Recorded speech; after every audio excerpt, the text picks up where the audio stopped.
Another part of our history that very closely relates to this, Madam President, is going to be something that I'll be part of this afternoon later.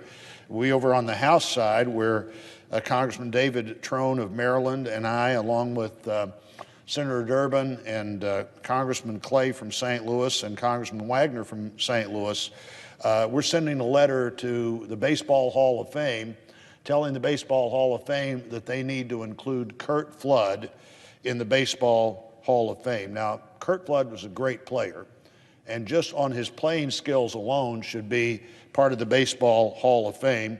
He played almost his entire career with the Cardinals, 7 consecutive years. That included 2 World Series pennants in 1964 and 1967. He won 7 Gold Gloves in that 10 years, designated in that 7 years rather, the best center fielder in the National League. I remember that team well. We were Cardinal fans at my house, and in the late 50s, early 60s, you didn't have very many sports on TV, but we were to listen to every Cardinal game that we could hear on the radio. I remember my mom and dad were dairy farmers. I remember being out hauling hay at night, and whoever was driving the truck should have been almost deaf, because the radio, if there was a Cardinals game going on, would be as loud as it could possibly be. So those of us out tossing the bales on the hay truck could hear the Cardinals game. I also remember, and I checked myself yesterday to be sure I was accurate, but on that Curt Flood team, that 1964 team, it was Bill White at first base, Julian Javier at second base, Dick Groat shortstop, Ken Boyer at third base, Tim McCarver catching most of the time, and always if Bob Gibson was pitching. And in the outfield, it was Lou Brock, the great Lou Brock, Curt Flood in center field, and Mike Shannon in right field. Mike Shannon, by the way, still announces on the radio and occasionally on television the Cardinals games. But it was a great team, and Curt Flood was an important part of that team. And frankly, he should be in the Hall of Fame just because of that. 2 World Series, most valuable, the best center fielder in baseball, at least in the National League, 7 years straight.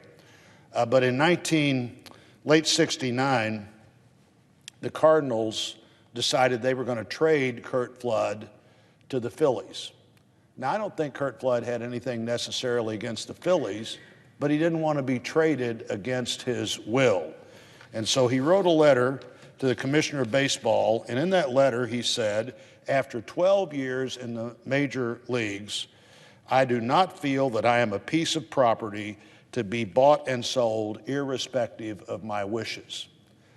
That began the challenge to the reserve clause in baseball, and maybe particularly significant here in Black History Month that an African-American player was the one that challenged the reserve clause. But the reserve clause in baseball, you would play for your team's owner as long as you wanted to play, unless your team's owner decided you would play for someone else.